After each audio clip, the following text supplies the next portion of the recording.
Hey guys, hope everyone's doing okay. So I've just gotten home from watching Smile 2 at the cinema. Highly recommend not going to watch it, it's not worth it. But anyway, I was sent over a picture regarding an apology that the Tekken team put out, which was in reference to the Genmaji debacle. We all know when Heihachi released, it was supposed to be this big moment for Tekken. It ended up being a bit of a bad time, all things considered. You know, their poster child returns from the dead. And instead of everybody being happy, people got pissed, and it was because of the Genmaji stage and the miscommunication from Bandai and Namco and the Tekken team regarding it being paid DLC rather than it being included in the season pass, which we now know is a character pass. So they've put out this apology. Now, I'm not here to tell people if they think it's an acceptable apology, if they think the measures taken are acceptable.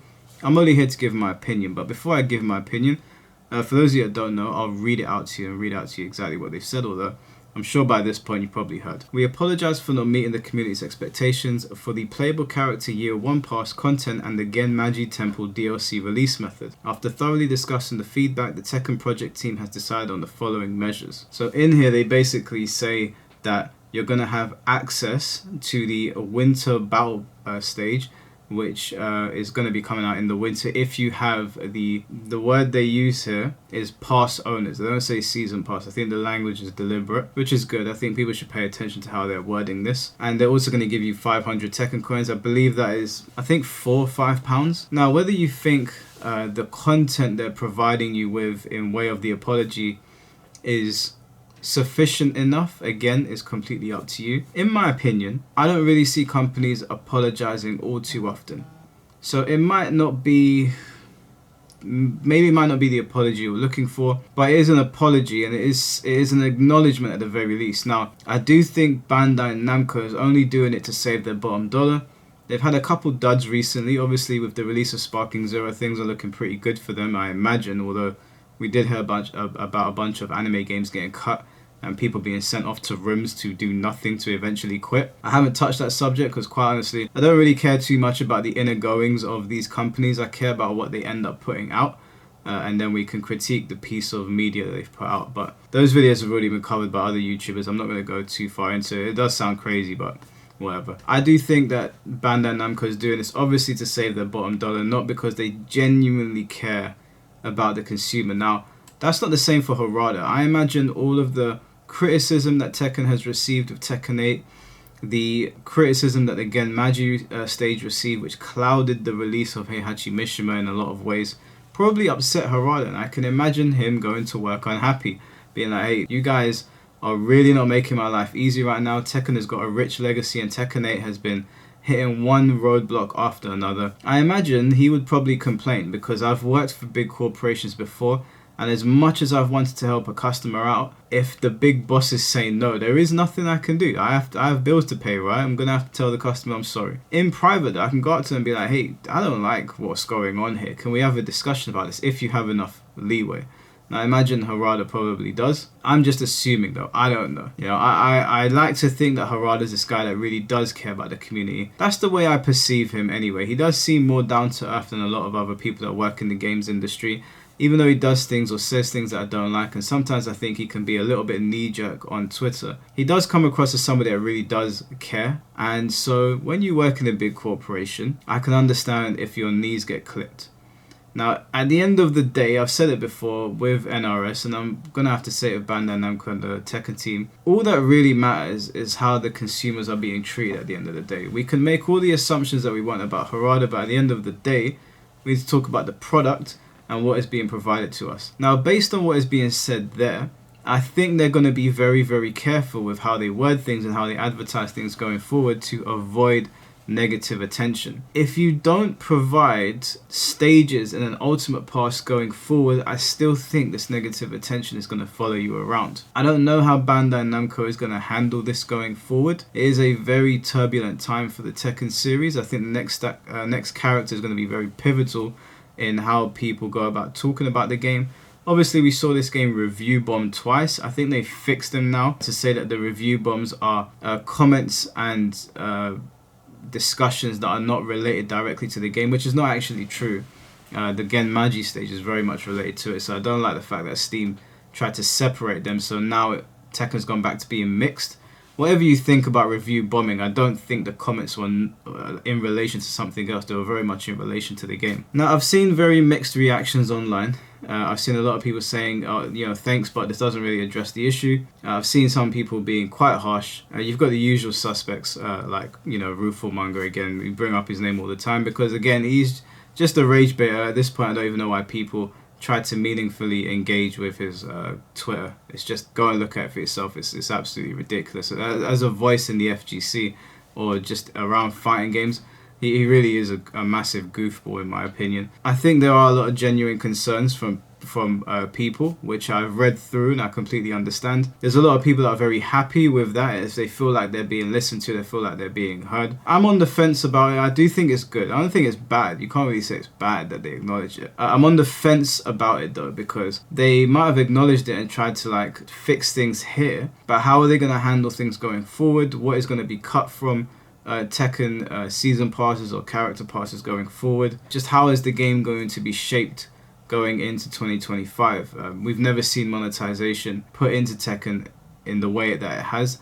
I don't think it's helped the perception of the game at all. I don't know how well the monetization has done. I can only imagine it's doing pretty well because they're pushing it, which is not a good sign, because for as much as people bitch and complain, people still go and buy these things, right? So I don't know. I acknowledge the fact that Harada probably is probably upset with how people talk about his game, and it's not that the game doesn't deserve it, but I can sympathize with his sentiments, I guess. I'm sure he wants the game to be perceived in a positive light, but at the end of the day, he is beholden to Bandai Namco, and Bandai Namco will nickel and dime whoever they can, as far as I can see, in terms of getting content out of this game and monetizing it. I also think because of all of the issues surrounding the general gameplay of Tekken 8, I think that it's exasperated all of the other problems. I think if people were genuinely in love with the game, or at least favored it more than were against it, I don't really know if people are against it more than they are. I'm just saying that there has been a lot more talk around that. I don't think this whole store thing would have blown up the way it did, but it's been one thing after another, and people have been very dissatisfied with the game. You guys could probably tell because I used to put a lot of Tekken gameplay in my videos while I was talking. That hasn't been the case for quite some time now. It is every now and then, but I basically play it once a week now, just because I enjoy playing it with my community. But if I'm being completely honest with you guys, I don't think the direction of Tekken 8 as it stands is really a direction that I am willing to be a part of. That it could change, and I'm not completely done with the game yet. Like I said, I play it once a week, but I think once a week is all I can stomach. It's definitely not a game that I can play on my own in ranked anymore.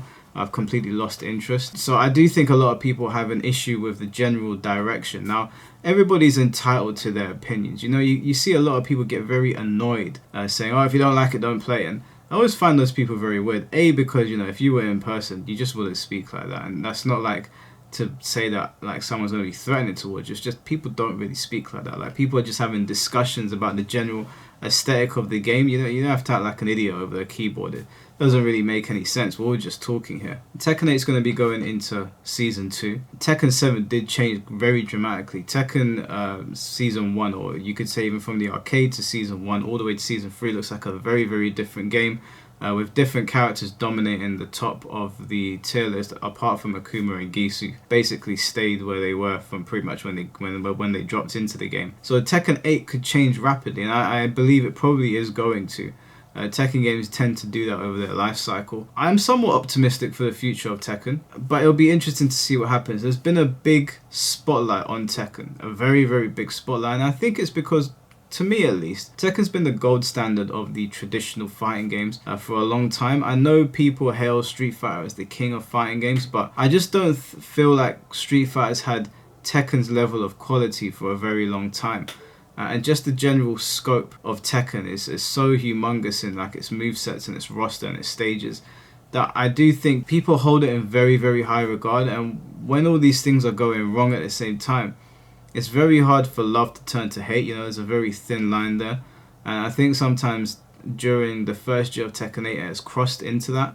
I do think the monetization has caused that issue, but it will be interesting to see where it goes. I acknowledge the apology. I accept the apology. I believe the apology comes more from Harada and the Tekken team than Bandai Namco. I just believe the authorization comes from them and probably letting them or telling the Tekken team this is what you can offer them. I imagine Harada would probably want to offer more. Again, that's his baby. I'm sure that he doesn't like seeing people review bomb his baby. The fact that people review bombed the game and really spoke out about Genmaji is probably why they got the apology in the first place. So you can't really say that was a negative thing, but you also can't really say that the Tekken team's response is negative. It might not be sufficient. I don't think it's negative though. I do think it's a positive thing. I don't really think Japanese companies ever acknowledge these things, so take that for what you will. And B, aside from it being a Japanese company, I don't think companies really acknowledge these things to begin with anyway. It's not until they've completely crashed and burned that they really turn around and say, hey, we messed up. Here's all this free stuff. So I'm optimistic for Season 2 of Tekken 8. I'm looking forward to see who they drop at the end of Season 1. I don't think that this is the end for Tekken 8. I do think it's got a long road ahead of it. It's turned a lot of people off, myself included. I can't lie to you guys. It's a bit difficult to play for an extended period of time.